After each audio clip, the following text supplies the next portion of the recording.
I work at an amusement park. Only half of the monsters here are paid actors. I should start off by explaining a couple things. Our park doesn't focus on one specific theme. We have 4 sections that are fenced off from one another. There's a spooky one, a western one, an old-timey Hollywood one, and one that looks like everything there is made of candy. We get a lot of visitors, mostly families and young couples. Every single one of us actors, the actual actors, is assigned to a specific one of the other things. The ones that aren't actors but pretend to be. Now, you might be wondering why a park would keep around non-human creatures that pose a potential threat to its visitors, and of course, you'd have to ask management for an exact answer. My best guess, however, is that they are in fact good employees. They don't need to be paid, look extremely real, and offer a way more authentic experience. Of course, the experience cannot be too authentic, if you catch my drift. That's what we, the actual actors, are here for. Every section has 2 actors and 2 of the other ones. We don't have a specific name for them, but we refer to them as pretenders, not actors or monsters most of the time. Our main objective is to keep the one we're assigned to under control, make it seem like they're actors too, not strange beings we don't even know the origin of. Take my monster as an example. I work at the horror-themed section. That means my territory are the 2 fun houses, the larger of which is hospital-themed, the indoor roller coaster, and that other really cool outdoor one that winds around a gigantic skull. The roller coaster goes in through its mouth, comes out of one eye hole and goes back in through the other. It's some genius design. Really, I spend my day walking around in my costume, either chasing the visitors with my whip, which for clarification is part of my role, or leading it around by its chain that is attached to the iron collar around its neck. God help us if the thing ever comes off. The one I have been assigned to is tall, broad, and has black, surprisingly fluffy fur, a round, flat face, and 2 big round horns on top of its head. Its eyes are 2 large, red buttons, and its mouth holds a set of long, shiny, sharp fangs. Its tongue usually hangs out of its maw, black drool dripping down from it constantly. Its official name is Mr. Scratch on account of its oversized claws, but I call it the sock puppet. Mr. Scratch is, quite obviously, a costume. He moves sluggishly, and there are even seams and stitchings to be seen in some places. The costume itself, however, is a living, breathing thing. You wouldn't know if you'd just see it walk around by my side. I, however, found out pretty soon, on my first day actually, when they told me they had given me the acting job because of my physical strength and that they needed me to take care of a monster of sorts. I was dumbfounded. Then again, my job interview had included questions like, would you describe yourself as relatively fearless? And if you were to get attacked by a wild animal, would you A. fend it off, B. run for your life and call for help, or C. hide? So, the warning signs were there. But of course, my first reaction was disbelief, which by the way was replaced with stern, cold realization in record time. On the day I started working my acting job, my manager Dale, a grumpy, gee guy in his late 20s, had me dress up in the costume I have been wearing nearly every day for 3 years now. It's hard to describe, kind of like a goth monster hunter outfit which comes with a whip, but it looks really fancy and is agreeably comfortable. He had then led me to a large cage in the horror-themed section. It was standing next to the bigger funhouse. Its door was held shut by a chain with an oversized lock on it. The sign above it read Mr. Scratch in big, twisted red letters. Dale unloaded the large plastic bag he had been carrying from his shoulder and threw it onto the ground in front of me. You'll find a lamb shank and a metal leash in there, he said curtly, nodding at the bag. A lamb shank? I inquired. Dale gave me a sleazy, yellow, teethed grin. We found out it likes lamb, he replied, as if that explained anything at all. He took out a small key from his pocket and walked over to the cage. I'll let it out for you, but just this once so you can tame it. Once you've gotten that over with, I'll give you the key.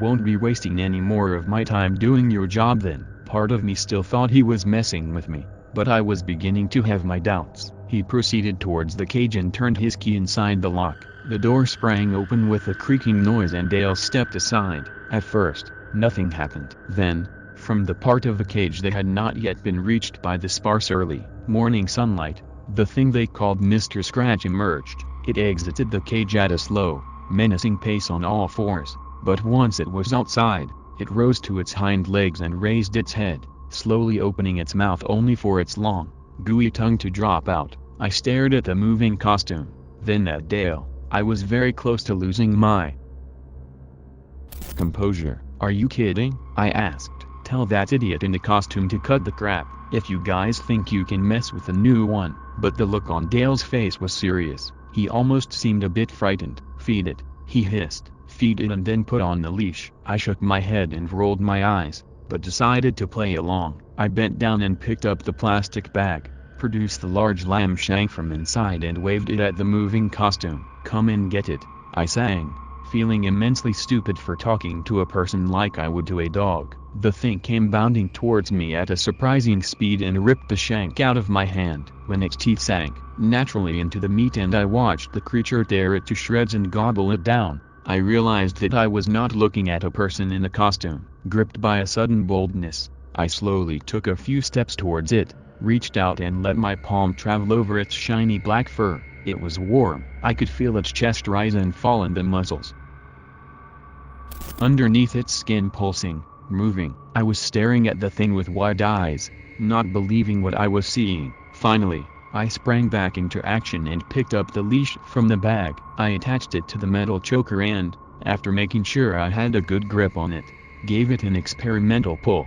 The beast's head jerked towards me and I stumbled backwards in shock, but quickly managed to regain my footing. Luckily, the thing still seemed to be more interested in its meal than in me. Dale came strolling over and gave me a pat on the shoulder, which for the record is the only friendly gesture I've ever gotten from him. He handed me the key for Mr. Scratch's cage and told me to make sure not to lose it. I later asked him jokingly if the creature had ever attacked any of its other caretakers, to which he let out a loud laugh before answering in a suddenly quite serious tone, "Number, with one exception being." I offered. Dale laughed once again before adding, "Just the guy before you. He was good at his job, but we had to let him go. You can't be the monster tamer if both your legs are missing." Upon seeing my startled expression, he smirked and told me not to let it get to me. He was sure Mr. Scratch liked me better. He's most certainly not reading this, so I feel safe here when I say that Dale's an asshole. In regards to the monster, I've already mentioned that I've taken to calling him the sock puppet. After reading my description of him, I bet you can see where I'm coming from. The sock puppet and I are on pretty good terms, by the way. He's never really caused me any problems. I usually walk him around the park and sometimes let him dash forward to jump scare a visitor, only to then pull him back and hiss at the visitor not to get too close to him. That's our favorite trick. He's run off on me twice before, but those are stories for another day. All in all, Mr. Scratch and get along pretty well. Too bad you can't say that about some of the other actors and their pretenders. When talking about my co-workers, I guess it only makes sense to start with the one who works in the same part of the park as me. That would be RHS. He's very nice, but easily stressed. He talks a lot about wanting another job, but either that's just an empty phrase of his or he hasn't found one, because he's still around after 3 years of me working here. I met him on my second day on the job. Of course, Dale had failed to introduce me to any of my colleagues. He had simply given me a short overview about who I was yet to meet and what I was to expect. He hadn't put very much effort into his explanation. I was on my to Mr. Scratch's cage in the early morning about half an hour before the park's opening time that day. I was already dressed up and ready to release the sock puppet, carrying with me the metal leash and a bag of dog treats, both of which I dropped when I collided with the man in the doctor's outfit who had seemingly come out of nowhere. By his fake blood-smeared lab coat and the surgical face mask dangling around his neck, I determined him to be another actor. "Hey, I'm RHS. You must be the new tamer," he stammered, and without giving me time to answer, added, "I really need your help right now." "Okay," I responded, taken aback. "What's going on? Did Dale already tell you about them?" he asked, and I nodded. He seemed relieved. "Oh, thank God. Okay, so I have to watch out for one myself. She's like a zombie nurse, hard to describe, but you'll know when you see her. Either way, we can't really put her on a leash like Scratch, so we let her roam around this part of the park freely." Under my supervision, of course, but I kind of lost track of her and now I don't know where she is. We can't have her stroll around the kid-friendly sections or the visitors will freak out. You've got to help me, please. We don't have much time. I abandoned the leash and dog treats and the two of us got on our way. Darius told me he had already looked for her in our section, so she had to be in one of the others. Our first guess was the Hollywood one since it was pretty much right next to ours. While we did not find her there, Darius made use of our time by informing me about the workings of the park in a bit more detail. All the not actors are put into cages overnight to keep them from wandering off. Half an hour before opening time, they're being let out. He also told me a few bits about some of the other monsters, but said it would be best for me to find out myself. We didn't pass any on our way through the Hollywood section, but we did find the nurse. She was standing next to a food booth, the owner of which thankfully had not arrived yet. She had her back turned to us and was swaying slightly. Her thigh-length nurse costume was smeared with red stains, not unlike that of Darius, but something told me that no fake blood had been used on hers. Thank God. There she is, Darius muttered. Dale would have killed me. What now? I asked. I'll just walk her back to our section. It's as easy as that, he replied. She's basically brain dead. I watched as he approached her, grabbed her by the shoulders and turned her around. I nearly gagged upon seeing her face. Half of the lower portion of her jaw was missing, the other half was dangling loosely off her head. Blood was steadily dripping from her tongue, reminding me of that of Mr. Scratch. She was completely unresponsive, her eyes staring past me and Darius into the distance. If she knew we were there, she wasn't letting it on. I followed Darius, who was leading the nurse by her shoulders, back to the entrance of the horror-themed section. There were still 10 minutes left before the park would let in visitors. Upon realizing this, I hurried to release the sock puppet from its cage and put it on its leash. And that was that, basically. The sight of the undead nurse may have grossed me out for a little while, but I learned pretty soon that she wasn't the kind that I needed to fear. There are some much worse things in this park than her.